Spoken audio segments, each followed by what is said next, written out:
All right, facial topology. We're going to look at the opening of a mouth. Okay, for an example. Here, I will open this head, and it has no opening for the mouth. You know, I'm always getting to this stage, so I thought to myself, this is one of those documented things. Let's hit Tab, limit selection off, cut the character in half. X to delete faces. Turn limited selection back off or on. I can't really tell with that button, but so you can't see through the mesh anymore.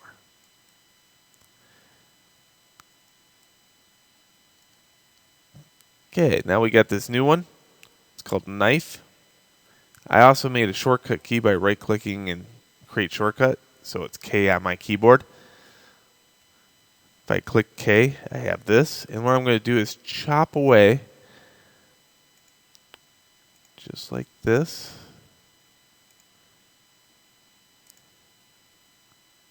And I went a little overboard with the mouth last time, but it did lend well to the character, so I'm going to kind of go that same route as making this huge mouth. But it normally isn't this big. This is just because it's kind of like a monolithic alien weird guy, but you know how it goes. So what I'm going to do here is click here, not here.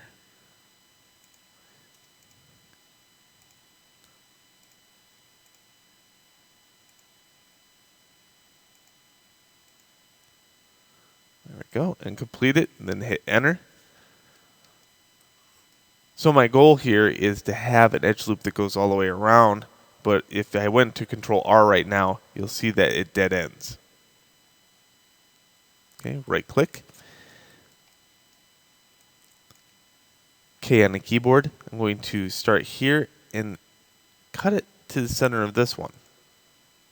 Then hit enter. Then K on the keyboard. Here, then enter. Now if I try using Control R, you'll see that it goes all the way around the lips. That's perfect. That's exactly what I want. What I'm going to do is move this vertice. If you use normal, it's a little easier to get it in the general area that it needs to go.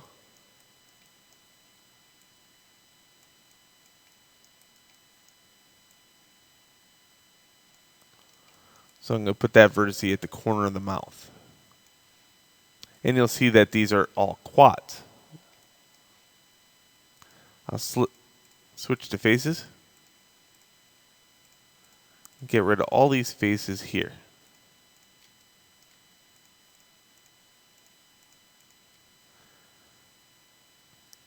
X faces. Now if I wanted the opening of the mouth to go into the character more, I could do that by going into edges, holding Alt and Shift,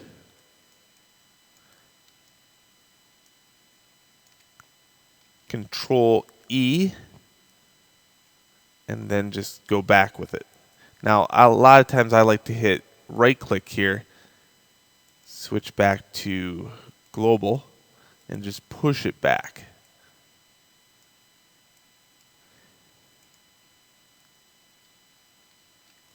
And then if I hit R on the keyboard, I can stretch this out some.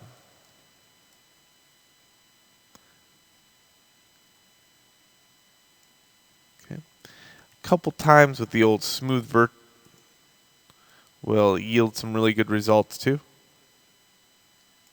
But you got to be careful because what you don't want to do is ruin this midline. So if I go to 7 on the keyboard, you'll see that this one right here needs to go over further. Or when I go to mirror it, it will not connect. There we go. Perfect. So there's my opening that I need. And it all depends how far back you need it to go or how open you want it.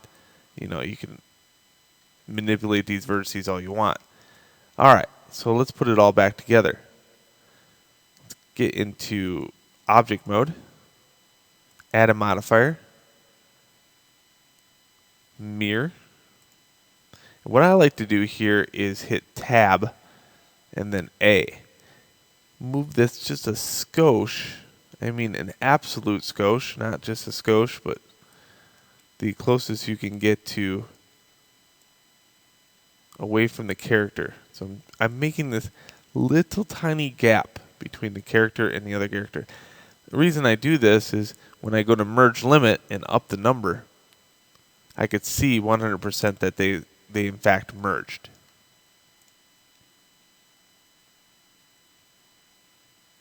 Okay, hit tab again to get into object mode and just study the topology to make sure it's okay. Very, very cool.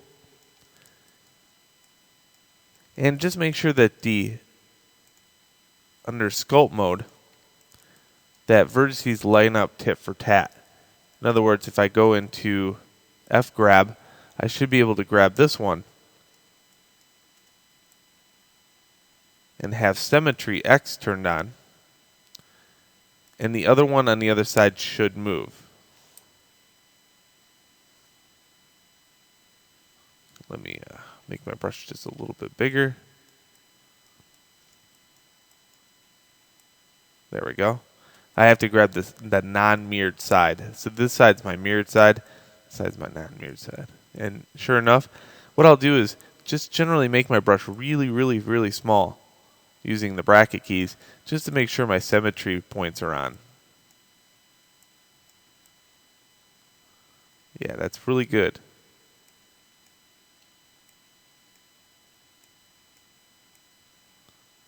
Perfect. All right, happy with the symmetry, good topology, all ready for the next stage, which is just kind of generally pushing some vertices around. But that's how you handle the character's mouth if you started off from some kind of like weird sculpting sphere. Enjoy.